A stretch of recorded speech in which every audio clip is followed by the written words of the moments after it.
Welcome again to another episode. In this one, we will be quickly reviewing the new seasonal units and some of the changes. First of all, buckle up, because it will be a rough journey. Let's start with the Tier 5 Cannoneers. After 2 full days of testing, here's the summary.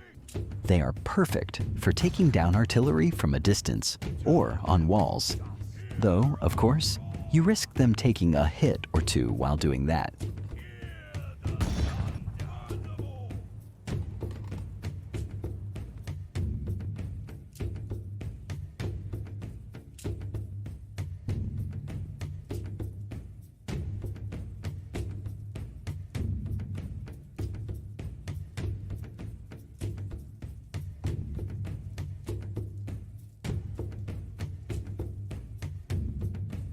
You should treat them like Siphonarios with grape shot, meaning they can hold gates and narrow passages quite well. Their shots are devastating at close range.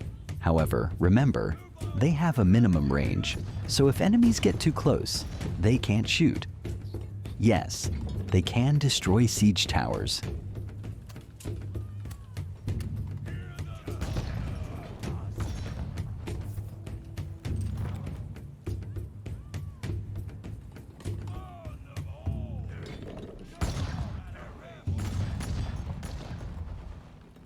Now, let's check their skills and movement. First, as you can see on the left, you have wrenches. Each wrench represents a cannon you can deploy. This will be important when we discuss their veterancy tree. The unit will always deploy 3 cannons as long as it has enough wrenches and soldiers to man them. After deployment, you can adjust the aim or relocate the cannons, though very, very slowly.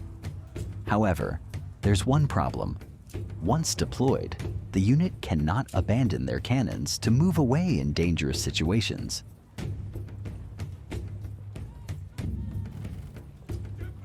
The only 2 ways to make them abandon the cannons are by sending them to the supply point or switching them at the supply point, forcing a retreat.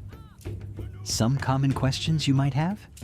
Will the deployed cannons stay if I move the unit elsewhere and redeploy? No. The old cannons will disappear?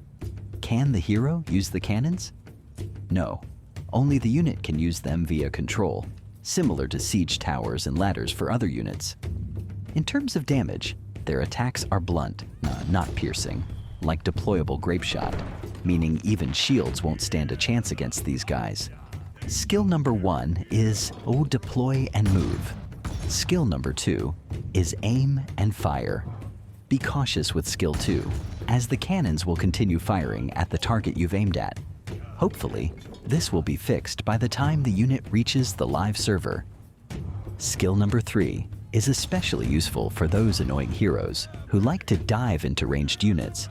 You can stun the hero and press 3, and around 8 soldiers will fire their guns at the nearest target, delivering solid damage. As for their doctrines, there are 3.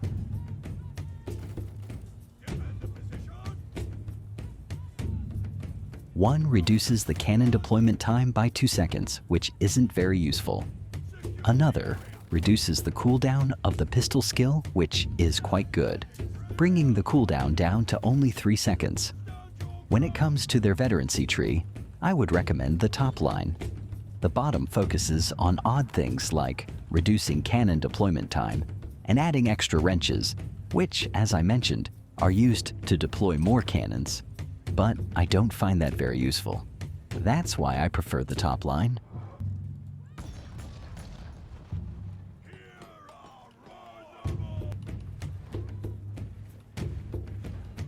Their range is an invisible arc or cone in front of them. So keep that in mind while pressing V, because they won't change direction to the side unless the enemy get too close.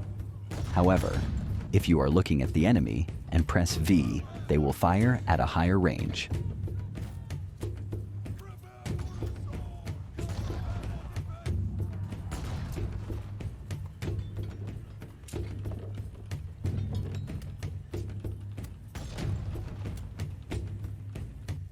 Now let's move to the T4 unit, which is the most balanced ranged unit you will ever use. First of all, they have a volley on skill number 2. But to use that volley, you need to adjust them into their second formation F2 first. Otherwise, the skill won't be pressable. Their volley is pretty nice and accurate, with penetrating capabilities, which we will mention with their doctrines. However, the volley has a cooldown of around 20 seconds, and it can't be reduced.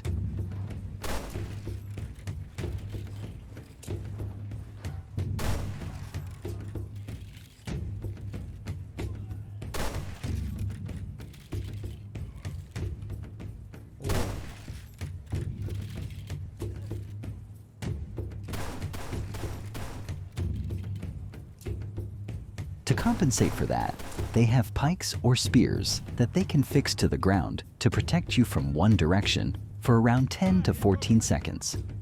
This provides protection against cavalry charges, delivering devastating damage to cavalry that could even one-shot them if they insist on charging from the direction of the pikes. The problem with the pikes is that they can only be used once.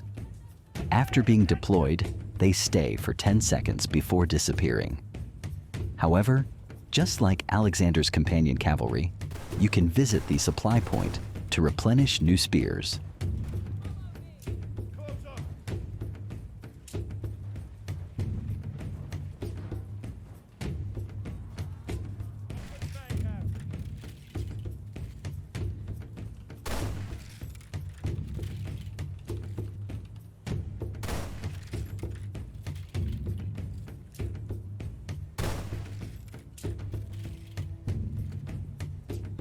Now, moving to their doctrines. As you can see, this one is the core doctrine, as it allows each bullet to penetrate 2 targets with 75% damage, while also providing the ability to knock down enemies. This is great, because these will be the real heavy bullets of the game.